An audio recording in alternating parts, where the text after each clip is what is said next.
자, 두 번째 마당 예시 3번입니다. 예시 3번. 한번 가볼게. x를 찾아 들어가는 겁니다. 그렇지?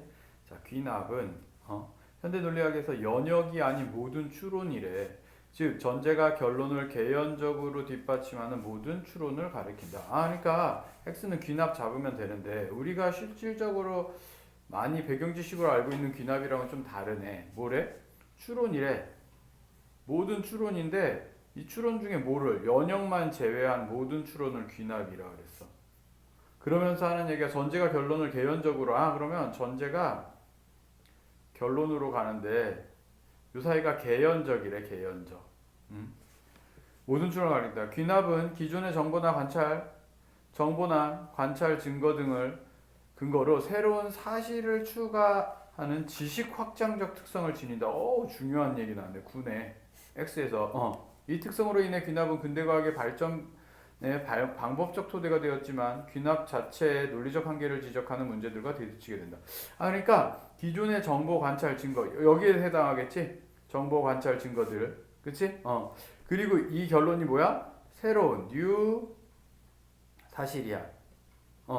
그러니까 이렇게 확장되는 거 이게 뭐라고? 지식이 확장된다라는 표현을 썼어. 이게 Y인 거야. 군 거야. 그러니까 귀납에 대한 정의도 좀 특이하고 그 안에서 이렇게 지식 확장이라고 하는 그치? 핵심도 나왔고 그러면서 이러한 특징 때문에 뭐래? 어떻대? 논리적 한계가 있대.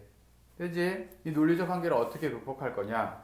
자, 그럼 먼저 휴문 과거 경험을 근거로 미래에 예측하는 귀납이 정당한 추론이 되려면 미래의 세계가 과거에 우리가 경험해온 세계와 동일하다는 자연의 일양성, 한결같음이 가정되어야 된다. 그래서 첫 번째 한계점으로 짚혀진 게 일양성이야. 일양성. 혹은 흉이라고 잡아도 될 것 같고. 근데 자연의 일양성은 선험적으로 알 수 있는 것이 아니라 경험에 기대어야 알 수 있다. 즉 귀납이 정당하다는 추론은 자연이 일양적이라는 다른 지식을 전제로 하는데 그 지식이 다시 귀납에 의해 정당해야 하는 경험적 지식이므로 귀납의 정당화는 순환 논리에 빠져버린대. 네? 그러니까 과거의 자연과 미래 자연이 한결 같아야 돼. 변하면 안 돼. 이걸 일양성이라고 하는데 이 논리가 어디에 이 일양적이다라고 하는 게 확인이 되려면 경험적이니까 귀납이라고 하는 L에 대해 확인을 받아야 되고 귀납은 다시 일양적이다라는 걸 전제로 해야 돼. 이게 바로 뭐야? 순환 오류인 거야. 순환의 오류에 빠져버리는 거야. 이해되니? 이것이 귀납의 정당화 문제이다.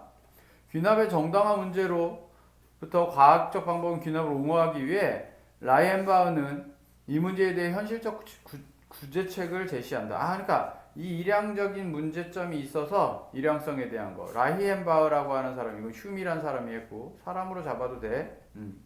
라이엔바흐라고 하는 사람이 그치? 옹호하기 위해서 두 가지를 하는 거지. 읽어봐서 알지, 그치? 자연이 일양적일 수도 있고 그렇지 않을 수 있음을 전제하는데 먼저 일양적일 경우는 지금까지 우리의 경험에 따라 귀납이 점성술이나 예언 등 다른 방법보다 성공적인 방법이라고 판단한다. 그치? 첫 번째, 자연이 만약에 일양적이다 그러면 이게 좋은 방법이야. 다른 거에 비해서. 과학적 방법이야. 오케이. 그럼 됐잖아. 두 번째, 자연이 일양적이지 않다면 어떠한 방법도 체계적으로 미래 예측을 계속해서 성공할 수 없다는 논리적 판단을 통해 귀납은 최소한 다른 방법보다 나쁘지 않는 추론을 확언한다. 일양적이지 않아도 다른 방법에 비해 다른 방법에 비해 그래도 뭐가 낫다? 귀납이 낫다. 좀 웃기지? 조금 약간 좀 웃기긴 한데, 이렇게 하면 현실적인 거를 만들자라고 한 거지, 그치? 결국 자연이 일양적인지 그렇지 않은지 알 수 없는 상황에서 귀납을 사용하는 것이 옳은 선택이라는 것이 라이엔바흐의 논증은 귀납의 정당화 문제를 현실적 차원에서 그럼 이 뒷부분은 뭐야? 이거에 대해서 문제점에 대해서 지지를 하는데 이거는 현실적 차원에서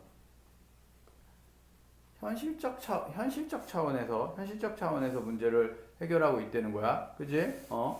좋아. 그 다음에 귀납의 또 다른 논리적 한계에 어떤 현대 철학자는 미결정성의 문제를 지적한다. 그러니까 여기에 사람을 잡으려면 어떤 현대 철학자라고 하면 되고 아니면은 미결정성 이래도 되지. 저긴 일양성이었으니까 이 문제는 관찰 증거만 여러 가설 중에서 어느 하나를 더 나은 것으로 결정할 수 없다는 것이다. 가령 몇 개의 점들이 발견되었을 때 그 점들 모두 지나는 곡선은 여러 개이기 때문에 어느 하나로 결정되지 않는다. 그러니까 점들이 이렇게 있는데 이거를 이렇게 그릴 수도 있지만 사실은 그치? 이런 선일 수도 있는 거잖아. 그치? 그러니까 그 다음 선이 여기 찍힐지 알 수 없다는 거야. 예측의 경우도 마찬가지. 다음에 발견된 점을 예측할 때 기존에 발견된 점들로만 다음에 찍힐 점이 어디에 나타날지 확정할 수가 없대. 아무리 많은 점들을 관찰 증거로 추가하더라도 하나의 예측이 다른 예측보다 더 낫다고 결정하는 것은 여전히 불가능하다. 그치? 이게 바로 미결정성이야. 미결정성. 자, 그러나 미결정성에 문제가 있다 하더라도 대부분의 현대 철학자들은 그럼 다른 사람들이야. 이 현대 철학자들은 다른 사람들. 그러니까 여긴 세모를 치면 되겠지. 이거에 대해 반박 다시 해주는 거겠지. 그러니까 이게 이제 글이 재밌는 게 윗문단은 봐라. 하나였어. 문단 나누 내용 문단과 형식 문단을 뭉갠다는 게 수능으로 갈수록 일부러. 여긴 하나였는데 여긴 어때 지금 문단이 두 개잖아. 그치? 두 개인 거고 이건 하나를 알아서 쪼개야 되는 상황인 거고. 그러니까 요약형으로 접근하면 사실은 문제 풀 때 좀 문제가 생겨. 이게 구조도는 요약이 아니다라고 하는 게 이런 부분이야. 자, 그럼 가볼게. 마지막. 미결정성의 문제가 있다 하더라도 대부분 현대 철학자들은 귀납을 과학의 방법으로 인정하고 있다. 귀납의 문제를 직접 해결하려고 하기보다는 확률을 도입하여 개연성이라는 귀납의 특징을 강조하고 있다. 그럼 얘 뭐야? 확률. 그래서 개연성이라는 건 귀납의 특징인데 이거를 강조해 주는 거야. 강조. 이에 따르면 관찰 증거가 가설을 지지하는 정도, 즉 전제와 결론 사이의 개연성은 확률로 표현될 수 있다. 또 하나의 가설이 다른 가설보다 하나의 예측이 다른 예측보다 더 낫다는 확률적 근거에 의해 판단할 수 있대. 얘는 할 수 없다 그랬는데 얘는 확률로 판단할 수 있대. 이처럼 확률을 논리로 설명되는 개연성은 일상적 직관도, 이건 직관이랑도, 일상적인 우리의 직관 여길 것 같아 이런 거랑도 잘 맞는데 확률과 직관이 이러한 시도는 귀납의 문제를 근본적으로 해결하는 것은 아니지만 귀납은 여전히 과학적 방법으로 그 지위를 지킬 만한 사실을 보여준다. 됐니? 그러니까 구조도가 이렇게 나오는 거야. 어떻게 나오냐? 일단 첫 번째 얘는요, X가 중요해. 귀납에 대한 정의가 좀 나와야 돼. 그치? 이게 좀 어려웠고. 두 번째, 이 귀납에 대한 한계점을 일양성과 미결정성이라고 하는 걸 들어서 설명하고 있어. 그치? 근데 그 일양적이다라고 하는 것이 순환 오류에 빠지니까 라이엔바흐가 현실적 차원에서 뭐 논리적으로 해결한 게 아니라 어쩔 수 없지 않냐. 일양적이라고 하면 그게 제일 좋은 거고 일양적이지 않다 그래도 그거보다 나은 게 없다. 오케이? 현실적 차원에서. 두 번째, 이 미결정성은 철학자들이 확률이라는 개념을 통해서 직관과 잘 맞는 확률이라고 하는 개념을 통해 갖고 논리적으로 해결한 게 아니야. 여기도 여전히 어떻게 한 거야? 귀납의 개연성 부분을 강조함으로써 해결했다는 거야. 됐니?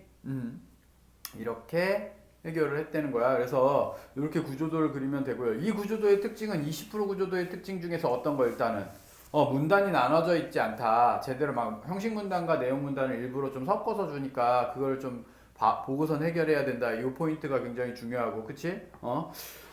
두 번째는 이게 이제 어쨌든 구성이 있는 거야 지금, 그치? 문제제기 해결점, 문제제기 해결점. Z도 좀 중요하고, 그치? X도 이런 식으로 좀 자꾸 언어로 쓰는 게 아니라, 그치? 여기도 그림이나 이미지를 많이 쓰고 있지? 이런 식으로 들어와야지 나중에 이제 미시구조도로 넘어가기가 좋고, 그러한 사고 과정을 좀 확인할 수가 있다. 그래서 선생님이 보여준 것처럼 한번 연습을 한번 해보세요.